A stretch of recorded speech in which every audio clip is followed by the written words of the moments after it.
জুলাই গণ অভ্যুত্থানের সময় মানবতাবিরোধী অপরাধের মামলায় ক্ষমতাচ্যুত প্রধানমন্ত্রী শেখ হাসিনাকে মৃত্যুদণ্ড দিয়েছে আন্তর্জাতিক অপরাধ ট্রাইব্যুনাল। আর এই রায়ের পর সবচেয়ে বড় প্রশ্ন, ভারত কি তাকে বাংলাদেশে ফেরত দেবে? চুক্তি আছে, রাজনৈতিক জটিলতাও আছে, তাহলে শেষ পর্যন্ত কি ঘটতে পারে? আন্তর্জাতিক অপরাধ ট্রাইব্যুনাল ৩টি অভিযোগে শেখ হাসিনাকে মৃত্যুদণ্ড দিয়েছে। এর পাশাপাশি আরও ২ অভিযোগে আমৃত্যু কারাদণ্ড। এই মামলার অন্য ২ আসামির মধ্যে সাবেক স্বরাষ্ট্রমন্ত্রী আসাদুজ্জামান খান কামালও মৃত্যুদণ্ডপ্রাপ্ত।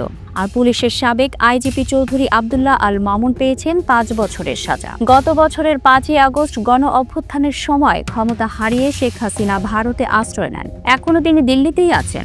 ধারণা করা হচ্ছে সাবেক স্বরাষ্ট্রমন্ত্রী কামালও ভারতেই অবস্থান করছেন। বাংলাদেশের পররাষ্ট্র মন্ত্রণালয় ইতোমধ্যে শেখ হাসিনাকে ফেরত চাইতে আনুষ্ঠানিক চিঠি দিয়েছে, কিন্তু ভারতের কোনো সাড়া এখনো পাওয়া যায়নি। রায়ের পরপরই বাংলাদেশের পররাষ্ট্র উপদেষ্টা তৌহিদ হোসেন বলেছেন, তারা আবারও ভারতকে আনুষ্ঠানিকভাবে ফেরত চাইবে।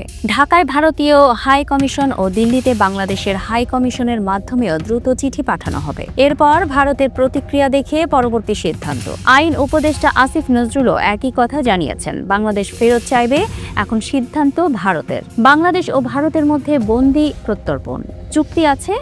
এই চুক্তির আওতায় ভারত চাইলে যে কোনো সাজাপ্রাপ্ত আসামিকে ঢাকায় ফেরত পাঠাতে পারে, কিন্তু চুক্তির সবচেয়ে গুরুত্বপূর্ণ অংশ হলো, যদি অপরাধ রাজনৈতিক হয় তাহলে ভারত অনুরোধ খারিজ করতে পারবে। কিন্তু এখানেই জটিলতা, কারণ শেখ হাসিনার বিরুদ্ধে যে অভিযোগগুলো হচ্ছে, হত্যা, গুম, গণহত্যা ও নির্যাতন, এসব রাজনৈতিক অপরাধ নয়, বরং আন্তর্জাতিকভাবে শাস্তিযোগ্য মানবতাবিরোধী অপরাধ। তাই এই যুক্তিতে অনুরোধ খারিজ করা ভারতের জন্য সহজ নয়।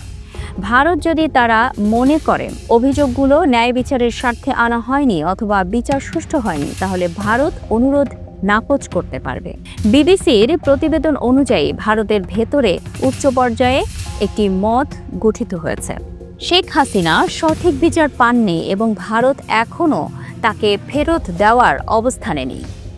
অন্যদিকে ভারত বলছে তারা রায়টি নজরে নিয়েছে এবং বাংলাদেশের স্থিতিশীলতাকে প্রাধান্য দেবে, কিন্তু হস্তান্তর করবে কি করবে না সেই বিষয়ে কিছু বলেনি। এর মানে দিল্লির অবস্থান আপাতত আগের মতোই।